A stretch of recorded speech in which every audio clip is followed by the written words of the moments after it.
Shalom, nous allons étudier le Daf Samer Het dans Masechet Zvachim et nous reprendrons deux lignes à la fin du Daf Samer Zayin Amud Bet. Mais avant cela, nous rappelons dans quelle partie du raisonnement nous étions. Nous avions vu l'avis de Rabbi Yoshua et on avait vu cette idée-là que selon Rabbi Yoshua, c'est Marlogat, Rabbi Eliezer et Rabbi Yoshua, est-ce que lorsque l'on a un Korban Ola dont l'endroit, la Kavana et les actions ont été faites comme un khatat, donc en bas avec une Kavana khatat et la Melika et la Haza'a de Khatat, est-ce que il y a Me'aïla dessus ou pas? Alors on avait vu qu'on avait un raisonnement dans la Mishnah et dans la Braïta. Est-ce que on peut donner des exemples et des contre-exemples? Mais à la fin, on avait Ravada Ba'ava et Rava était d'accord également avec lui à partir de la Braïta, qui disait que finalement c'était pas lié à une question d'est-ce qu'on passe de tel korban à tel korban, est-ce qu'on garde le Issour Me'aïla ou pas en fonction du fait que le Issour Maïla existe dans le Korban d'origine ou dans le Korban pour lequel on a eu cette intention. Finalement, c'est une question de est-ce qu'un Rola peut, par les actions et l'intention, peut devenir Khatat si dès le départ, il n'a pas commencé à être un Rola Pasoul. S'il n'a pas commencé à être un Rola parce que finalement, on n'a pas fait la Shrita complète du Rola, puisqu'on n'a fait qu'un siman sur les deux, n'étant jamais devenu un Rola Pasoul, eh bien, ça commence dès le départ à être un khatat, et c'est un khatat qui est kasher. Là-dessus, sur cette vision de Rabbi Yoshua, le fait de dire que Rabbi Yoshua dit il n'y a pas Me'ila parce que c'est un khatat, ça on a objecté. On a objecté à partir d'une Mishnah. Cette Mishnah est très très longue, et c'est celle-ci qu'on va terminer. Donc cette Mishnah était une Mishnah qui nous rapportait le cas de Kinim. Donc c'est des couples d'oiseaux que des femmes doivent apporter lorsque elles accouchent d'un enfant. On avait parlé du premier cas, c'était deux femmes qui devaient chacune apporter deux rola et un khatat, et deux khatat et un rola. Donc elles doivent apporter en tout six rolotes, trois rola et trois khatat, donc six oiseaux. Et qu'est-ce qu'elles font? Elles achètent donc effectivement trois couples d'oiseaux. Et on en a un qu'elles déterminent clairement comme étant un couple où il y a le khatat de madame et le rola de madame. Un autre qu'on appelle stuma, où on ne précise rien, ni à qui appartient chaque animal, ni quel est le type de korban qu'il fera. Et le dernier qui est meforeshet, où on dit quel est le type de korban que ça va être sans dire à qui c'est. Et si le Kohen n'a pas fait attention et finalement a balancé tous les corbanotes en haut ou en bas, et donc du coup on nous dit que dans ces cas-là, la moitié sera cachée, la moitié ne le sera pas, et on ne part pas du principe. On ne part pas du principe. Alors quand il fait en plus moitié, moitié, on nous dit que le seul qui est caché complètement, c'est le stuma, celui qui n'a pas été du tout précisé. Et donc on avait déduit que celui qui met forage, c'est-à-dire que le cas sur les trois couples d'oiseaux, où il y avait un couple d'oiseaux dans lequel on avait dit ça c'est khatat, ça c'est rola, mais on n'avait pas dit à qui, eh bien on voit que le rola, même s'il a été fait en tant que khatat, c'est problématique. On estime qu'il n'est pas caché. Et donc, ça contredit ce que disait Rabbi Yoshua. Maintenant, la Gemara avait dit, mais peut-être que tu voudrais dire que cette longue Mishnah-là, qu'on va continuer encore une fois dans ce DAF, eh bien peut-être qu'elle n'est pas comme Rabbi Yoshua, c'est pas possible. Pourquoi? Parce qu'on va justement la terminer, cette fameuse Mishnah interminable, et après plusieurs exemples qui n'ont pas tellement à voir avec notre DAF, si ce n'est que c'est lié à Kinin, eh bien on va à un moment donné avoir une conclusion de Rabbi Yoshua, et cette conclusion de Rabbi Yoshua nous montrera que le Tana de cette Mishnah est bien Rabbi Yoshua, le fait que ce soit Rabbi Yoshua, et que là-bas, on voit que même lorsque on n'a pas précisé pour quelle personne c'est, on voit qu'un Ola ne peut pas devenir un Khatat par le Maasé, ce serait bien la preuve que Ravada Ba'ava et Rava se sont trompés sur la lecture de Rabbi Yoshua dans la Mishnah. Donc on prend deux lignes à la fin du Dasamer Zain Amoudbet, et on avait dit que c'était maintenant un autre cas, le cas où une femme qui, dès le départ, pour un accouchement, doit apporter deux oiseaux, un rola, un khatat, avant même d'accoucher, elle dit si j'accouche d'un garçon, j'apporterai en plus un couple d'oiseaux. Ce couple d'oiseaux sera finalement rola. Elle accouche d'un garçon et donc elle doit apporter en réalité un rola et un khatat parce que la Torah le lui demande, et deux rolotes parce que elle a fait un éder. Alors maintenant, on nous dit le cas. Pirsha Nidra, dans le cas où elle a précisé son neder. Elle a dit quel type d'oiseau elle voulait apporter en tant que neder. Soit deux Torim, soit deux Bnei Yona, deux types d'oiseaux de la famille de la colombe, deux types d'oiseaux différents. Et elle ne se rappelle pas lequel elle a dit. Lorsque le Kohen a fait finalement les corbanotes comme il a fait, c'est-à-dire deux en haut, deux en bas, Tzricha lavion shalosh predin mimin echad. Au lieu de devoir en apporter deux, elle doit maintenant en apporter trois. Parce que comme le Kohen a apporté deux corbanotes en haut, deux corbanotes en bas, eh bien, on a un souci, c'est parce qu'il a fait à un moment donné un en bas au lieu de le faire en haut. Il aurait dû faire trois en haut, parce qu'il y a trois rolotes. Et en bas, je rappelle qu'encore une fois, il y a un rola et un khatat obligatoire, plus deux rolotes de son éder. Donc il aurait dû faire trois en haut et un en bas. À partir du moment où il s'est trompé, il a fait deux en haut, deux en bas. Il en a fait un en bas qui aurait dû être en haut. Et donc il faut rattraper ce rola qui aurait dû être en haut qui n'a pas été fait. Maintenant, comme on ne sait pas si finalement c'est ce rola, c'était un rola de chova, d'obligation de la Torah, dont on connaît par contre l'espèce, mais où on ne sait pas si c'est un rola de Neder, et le Neder par contre on a un doute si c'est Thor ou Bnei Yona, eh bien elle apportera cette femme-là trois oiseaux. Ça c'est si ce qu'elle a apporté au départ était Miminechad, c'est-à-dire qu'elle a fait un Neder, elle ne sait pas si c'était Bnei Torim ou Bnei Yona, mais quand elle a apporté après tous de la même espèce. Ok? Donc l'espèce qui est cachère pour la chova de la Torah. Maintenant, Umishne Minim, si elle a apporté de deux types différents, et ben, du coup on a encore plus de doutes. Et à ce moment-là, ta vie arba, parce qu'on ne sait pas finalement ce qui a été utilisé comme rola, comme khatat, et donc du coup il faut qu'elle en apporte 4. Maintenant, si on dit que kavara nidda, si elle a fait le neder mais qu'elle l'a fixé avec son obligation. C'est-à-dire qu'elle a dit que dans son neder, elle devra apporter un couple d'oiseaux, mais elle a dit que ce couple d'oiseaux devra être apporté avec les oiseaux, avec le rola obligatoire par la Torah. Donc la Torah l'oblige à apporter un rola à khatat. Elle a dit je vais rapporter deux oiseaux, mais qui devront venir avec le rola que la Torah m'a demandé de faire. À ce moment-là, ça rajoute Tzricha shetavi predin on chamesh predin lemala. Au lieu d'en apporter ici 3 ou 4, elle en apportera 5 parce que elle est obligée ici de rajouter effectivement un korban qui remplacera le rola dans le cas où ce que le Kohen a fait n'a pas fonctionné. Ou mishne minim, et si ce qu'elle avait apporté d'avant était de deux espèces différentes, tavi shesh, il faudra qu'elle apporte shesh parce qu'encore une fois, on ne sait pas si Bichlal la chova a été faite. Maintenant, Netanatana Kohen, Venedaat Manetana, si elle a donné au Kohen, elle ne sait pas ce qu'elle a donné. Alacha Kohen ve'asa v'noder me'asa. Et le Kohen a fait la avoda, il ne sait pas du tout ce qu'il a fait. Comment faire pour être certain d'être yotzei de chova? Tzricha arba'a predin lenidra u'shteim lechovata ve'chatat echad. Il faut qu'elle apporte quatre oiseaux seuls pour le neder, deux pour la chova en tant que rola, et un seul khatat. Un seul khatat et six oiseaux à mettre en haut, quatre en tant que pour être sûr de faire le neder, et deux pour la chova. Ben Azai Omer, Ben Azai nous dit shte khataot qu'il faut apporter deux khataot misafek pour qu'à chaque fois ce soit lié au rola. En sachant que c'est pas vraiment notre sujet, c'est un sujet complexe. Ceux qui ont du mal à retrouver les calculer les chiffres de cette Mishnah ne doivent pas s'étonner. Je rappelle encore une fois que c'est tellement compliqué et tellement pas forcément les parties les plus agréables du Talmud que finalement la Mishnah dans Masechet Avot nous dit que Kini Pit Hanida Enen Gufay Alachot, que même si c'est compliqué et qu'on se demande parfois pourquoi, eh bien Kini me Pit Hanida, il y a Nida c'est d'un côté, mais Kinin, c'est ce genre de problématique-là, combien de korbanot on doit apporter en haut, en bas, dans le cas où la femme ne sait pas ce qu'elle a donné, ou le Kohen ne sait pas ce qu'il a fait, ou les deux, et ça rajoute à chaque fois des probabilités, et ça rend la chose plus complexe.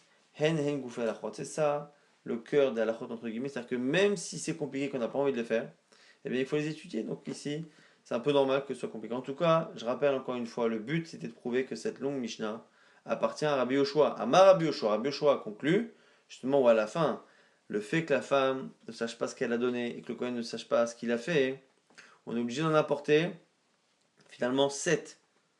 On est obligé d'en apporter 7. Ben Azai rajoute 8, mais finalement 7. 4 pour le Neder, 2 pour le Chova et 1 pour le Khatat. Amar Rabbi Yoshua, Zéou chez Amrou, c'est comme l'adage, le proverbe, que chez Uchai Kolo Echad, le bouc, lorsque il est vivant, il a une seule voix. Ou chez Umet Kolo Shiva. Lorsqu'il meurt, par contre, sa voix est multipliée par 7. Il a 7 types de voix différentes. À quoi fait-on allusion? Rashi nous explique que le bouc est un animal, comme d'autres, mais particulièrement le bouc, est un animal qui peut permettre une fois qu'on utilise son corps, de faire plusieurs instruments de musique. Donc il a 2 cornes qui permettent de faire des chauffarottes ou des trompettes. On a, voilà, on a des tendons, on a des parties de l'estomac ou de l'intestin qui servent à faire les cordes des harpes ou des violons. Donc on a finalement quelque chose qui est à la base une voix unique qui devient entre guillemets cette voix. C'est ici un exemple pour se rappeler que selon Tanakama, qui est donc Rabbi Yoshua, ce corbana qu'elle devait apporter, finalement, parce qu'elle ne sait pas quoi faire, on se retrouve à devoir en apporter finalement 7. Donc, encore une fois, la preuve ici est rapportée que cette Mishnah est Rabbi Yoshua. Or, cette Mishnah part bien du principe que lorsque l'on a un korban qui est apporté et qu'il est au départ Rola et que finalement il a été fait en Khatat, puisque le Kohen a fait moitié-moitié, donc il se peut qu'il ait fait, on ne tient pas compte de ce qu'a dit Ravada Barava, on n'a pas l'impression que c'est le Rabbi Yoshua. La seule chose qui pose problème, c'est un Khatat qui a été fait Rola, mais un Rola qui a été fait Khatat, c'est bon, puisqu'on voit bien qu'on part du principe que si il a fait moitié-moitié et qu'on a lieu de craindre qu'il a fait le Khatat comme un Rola et le Rola comme un Khatat, ça marche pas. Et on est obligé de remplacer derrière. Donc, on voit bien de cette Mishnah que même selon Rabbi Yoshua, un Rola qui a été fait comme un Khatat n'est pas un Khatat à 100%, c'est-à-dire qu'il n'acquitte pas la personne de son obligation d'apporter un Khatat. Donc, une personne qui doit apporter un Rola et un Khatat, on ne dira pas que s'il a tout fait en bas, on est au moins sûr, s'il a fait moitié en bas, moitié en haut, on ne dira pas qu'on est au moins sûr qu'il a fait son Khatat. La Gemara repousse, nous dit Emma Rabbi Yoshua la Pokam Idemeila. Mais attends, ce que j'ai dit, moi au nom de Rabbi Yoshua, c'est que moi je veux dire Avada Bar Ava, que selon Rabbi Yoshua ça devient un Khatat. Je t'ai dit que ça devient un Khatat pour dire qu'il n'y a pas de Meila. C'est un Khatat Kasha pour qu'il n'y a pas de Meila. Les Meisa Kle Lechova Miyamar, je t'ai jamais dit que, enfin il n'a jamais dit Ravada Bar Ava, que c'était un Khatat au point d'acquitter. Au point d'acquitter. Rappelez-vous que la première Mishnah de la Masechet disait que tous les Achim qui ont été faits chez l'Ishma, sauf Khatat et Pesach, sont Ksherim. Et on avait dit, c'est quoi Ksherim? Et la Mishnah le dit, Kacher, mais on n'est pas Yotsei Dechova. Donc celui qui apporte un korban, qui se trompe de Kavana, quand la Mishnah dit que c'est Kacher, c'est que ça reste que, non seulement ça reste le korban que c'était, alors qu'on s'est trompé de Kavana, c'est Kacher, c'est-à-dire que vraiment c'est consommable, on peut tout faire, mais quoi qu'il arrive, on n'est pas Yotsei Dechova. Donc ici, c'est la même idée. Ravada Barava, lorsqu'il a dit que selon Rabbi Yoshua, un korban qui était Rola devient Khatat quand les actions, les kavanotes et l'endroit sont de Khatat.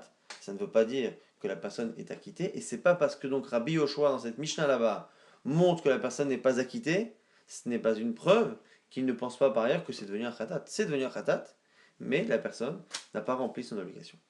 Nouvelle Mishnah. Kol psulim shemalkum elikatam psula. Tous les korbanot psulim.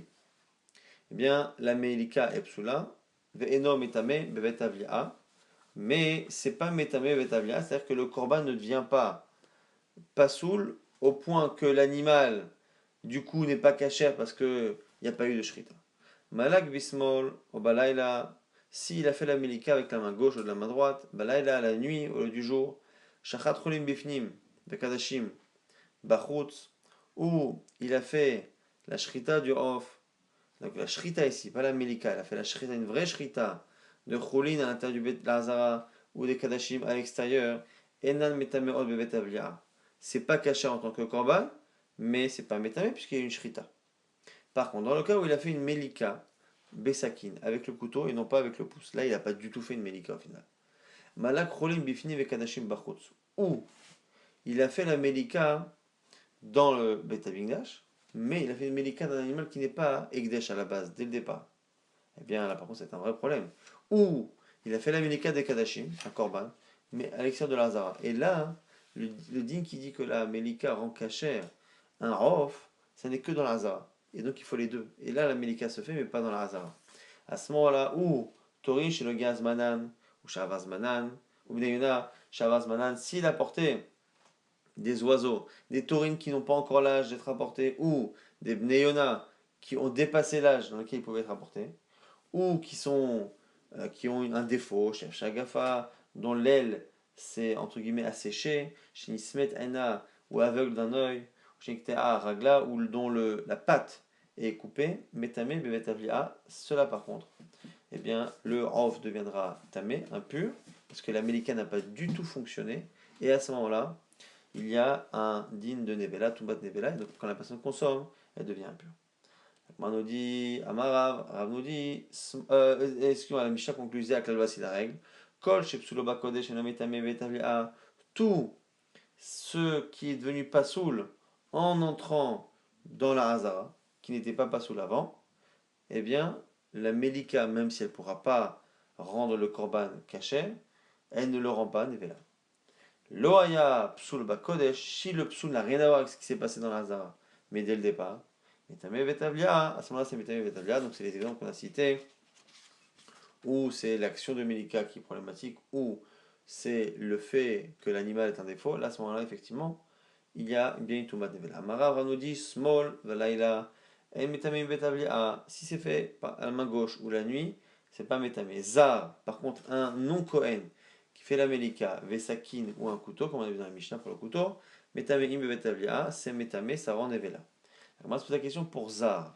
Donc, c'est pourquoi Rav nous dit que un non-Kohen, c'est metame lorsque c'est lui qui fait la melika. Maishna, small, de Hitler, Shera, Yom Kippourim, Laïla, Hitler, Shera, Evarim, Fradim.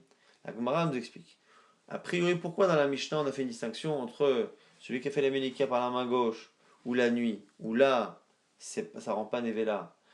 Et par contre, on a vu que le couteau, c'est oui, Metame, Betavia. Pourquoi? Parce que, par du principe que ce qui peut être autorisé dans certains cas dans la Torah, ou dans des cas similaires, si on le fait là où c'est pas autorisé, ça ne rendra pas la chose complètement impropre et donc ça rendra pas Nevela. Pourquoi? Donc, moi, la main gauche, c'est caché le jour de Kippour. Le jour de Kippour, le Kohen Gadol fait tellement de choses qu'à un moment donné, il est obligé de faire une partie de la Avoda de la Ketoret avec la main gauche. Et donc, comme une partie de la Avoda dans l'année est faite avec la main gauche, la Melika, si elle est faite par la main gauche, ne peut pas être complètement psoula, et donc ça ne peut pas rendre l'animal Nevela. La nuit, pareil, là, Hitler, Shera et Varim Fradim, Vdarim, parce qu'on brûle des membres des korbanot la nuit. Alors, Zarnami, Hitler, Shera, Beshrita. Alors, on devrait dire pareil pour le Zar, le nom Kohen. Même si pour la Melika, il faut un Kohen, comme pour les autres korbanot de l'année, on n'est pas obligé d'avoir un Kohen. À ce moment-là, on devrait dire que comme ça existe la Shrita par un Zar, quand on le fait dans la Melika, même si c'est interdit, ça ne rend pas la Melika complètement psoula au point de rendre l'animal Nevela qui est métamé celui qui le consomme. Shrita, la varvoda. Il a dit dans la Shrita, c'est pas une arvoda. Ça fait pas partie de l'arvoda. Melika, c'est une arvoda, mais la Shrita, non. Alors il dit, Vélo, comment tu peux dire ça? Amar Rabizera pourtant a dit Shritat, para, Bezar psoula, que la para d'Ouma la vache rousse, dont on va parler dans la parashat Rukat, Marvera Vala, il faut que ce soit fait par un Kohen, sinon c'est pas soul. Ou Marvera Vala, pourquoi? Quelle est la preuve? Rav a dit que c'est marqué que c'est Elazar Kohen qui doit le faire là-bas dans la Torah, c'est marqué Vechuka. C'est une règle, donc ça veut dire qu'il faut absolument que ce soit fait par un Kohen. La Gemara dit oui, mais Shane Para des Kachebe des Kabaïtin. La Gemara dit oui, mais Para c'est spécial, c'est pas un korban classique, c'est pas vraiment un korban, c'est juste que ça appartient au Beit Amikdash. Et après, on fait la shrita à l'extérieur du Beth Amikdash. Donc, c'est pas vraiment un vrai korban classique. La Gemara dit, mais oh, a fortiori, et là, kol dechenhu, est-ce que c'est pas un kol sheken? Kol sheken bedek habayit, ba'u keuna, kol shem mizbeach mi baya. Si déjà, Kodesh Bedek Habayit, ce qui est Kodesh parce que ça appartient au Bedek Habayit, ce qui appartient au Bet Amikdash. On voit là-bas que ça nécessite un Kohen.